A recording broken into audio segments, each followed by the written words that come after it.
Everybody that's struggling is going through a belief system. They are manifesting that struggle unconsciously. They're not doing it with intent. That's why I can't say that they're doing something that is shooting themselves in the foot, because they're not doing it with conscious intent. It's coming from their unconscious program. You can't talk negative and expect to live a positive life. You can't talk defeat and expect to have victory. You can't talk lack, not enough, can't afford it, never get ahead, and expect to have abundance. If you have a poor mouth, you're going to have a poor life. If you don't like what you're seeing, start sowing some different seeds. You have to really face the ruthless reality, the ruthless truth, that what you're getting in your life is a direct result of your beliefs. Your beliefs are controlling your thoughts are controlling your actions are controlling what the experience you're getting out in the real world. So back it all the way to the beliefs again. We got to find out, what are the beliefs creating the reality you have? Change those beliefs. You're going to have different thoughts, you're going to have different actions, you're going to have different results. It's going to be this domino effect. It's got to start, not with the actions out here. It is one way to begin it, but I find it easier, more efficient and effective to come all the way back. Start there. Power begins from within. If you're aware of who you are, if you're aware of what you're good at, what you're not good at, if you're able to see how emotions kind of govern your life, if you can learn what your weaknesses are and how to control them, you can't ever get complete control, but awareness is almost enough. Slowly through this process of knowing who you are and understanding other people and how they operate so you don't make stupid mistakes in life, you can increase that little tiny margin more and more and more, and you will be a person of power. See, the way in which we operate, ladies and gentlemen, it's a manifestation of what we believe, what's possible for us. Whatever you've done up to this point, all that it really is a duplication, it's a reproduction of what you believe subconsciously that you deserve and what's possible for your life. Most people operate out of their personal history, out of their memory, things they've done, things they've experienced, things they've seen, things that they have observed. What I'm suggesting that you operate out of a larger vision of yourself. I want you to see yourself doing what you want to do, experiencing what you want to experience, having what you want to have, doing what it is that gives your life some meaning and value.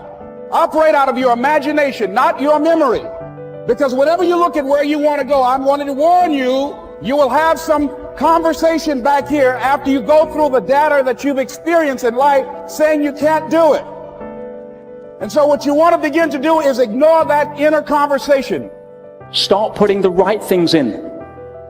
Now, we live in a time in society where there's so much great information, whether it's a podcast, whether it's inspirational interviews, whether it's books or the lives of some of the people we looked at earlier. Every single day, or at least every single week, if you want to take your compass needle and start remagnetizing it in a positive direction by exposing yourself to the kind of information that supports your potential and your greatness and where you want to go. Now, there's no excuse for not being able to do that now in a society where it's so available. But if you're not choosing to do that, by default, you're going to be hooked into somebody else's agenda. If you don't start filming as the star of the movie in your life, by default, you're going to end up as a film extra in somebody else's. Remember this, you're the lead character in the story of your life, and the person who controls that script is you and your God. And at any point, you can decide to step into a new chapter. You can step in to be a whole new leading character. All you can be responsible for is yourself. Your starting position is, right, you have to evolve with the different situations that are presented to you. And my experience is, if you do that, the rest will happen. The people around you will be raised naturally. Understand that? Like if you bring anger into a situation, imagine a household where everyone's always fighting.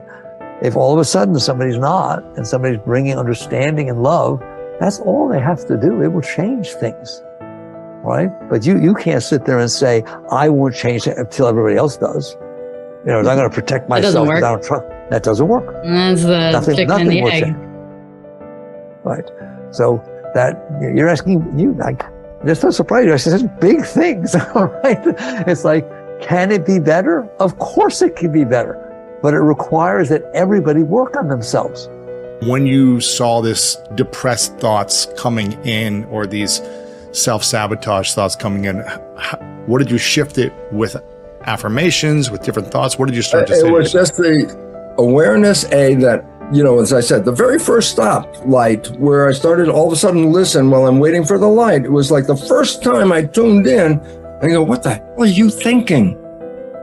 That was the most important thing, because then the habit of not going there anymore, starting to realize, this is why am I thinking this negative thing? Turn around, make a positive statement right now, because that negative one is taking you on and just a repetition of this behavior become habitual. So, and habits are great. Why? No effort. I love habits. Why? You don't even have to think about them. They do it automatically, So if you put in these really great habits, you can walk through the day and think anything you want, do anything you want, and your habit, if they're good ones, will just guide you perfectly through here without even being involved with thinking. That's the game. The game is, what is heaven to you? Then program that's your life. And then guess what? The 95% of the day manifesting heaven while you're not even thinking about it. And the way that you countermand the fear of failure, whenever you think of something that is fearful, you say the words which override these words. The words are, I can do it. I can do it. I can do it. I can do it. Tell your kids you can do it. Tell your spouse you can do it. Tell your friends you can do it. Tell people who are looking at a new challenge you can do it. Start a business you can do it. Call on a big customer you can do it. Just tell people you can do it, because every single time you reinforce somebody else, you reinforce your own courage. What is the word encourage? It is to instill courage into. When you encourage other people, you actually encourage yourself. And remember, fear is the big enemy. Our job is to get rid of this fear of failure. This fear of failure that holds us back and paralyzes us. Imagine if you weren't afraid of anything in the whole world, what a difference it would make. Imagine if you were guaranteed a success in anything. If somebody waved a magic wand and said, whatever you do from now on, you'll be successful. And you went out here and you could do anything, call on anybody, go anywhere, start anything, try anything, and you'd be successful.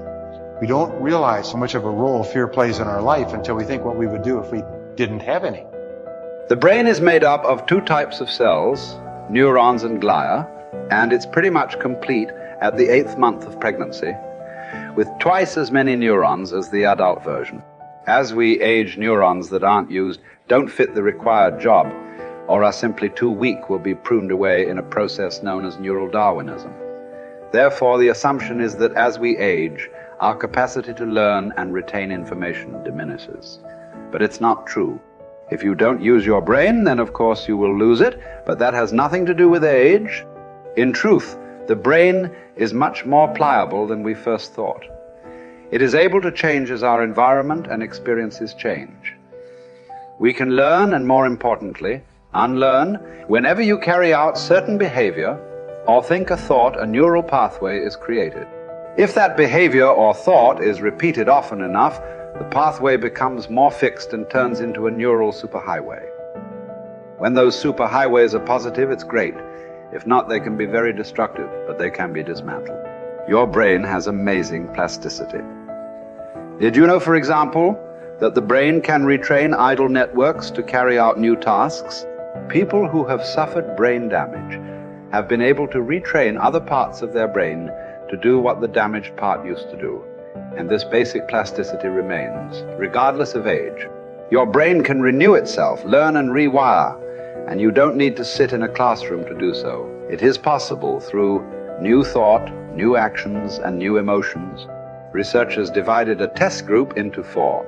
The first group were asked to physically practice a one-handed 5-finger exercise on the piano. Group 2 were to play the piano randomly, and Group 3 were asked to watch Group 1 memorize the exercise and mentally rehearse it only while Group 4 did nothing.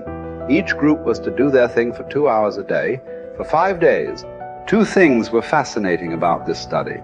First, the speed at which the brain altered.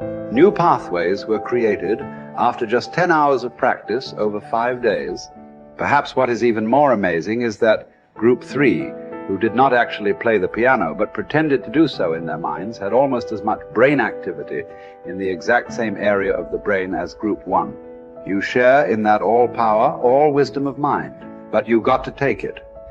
The power is there, but you must use it.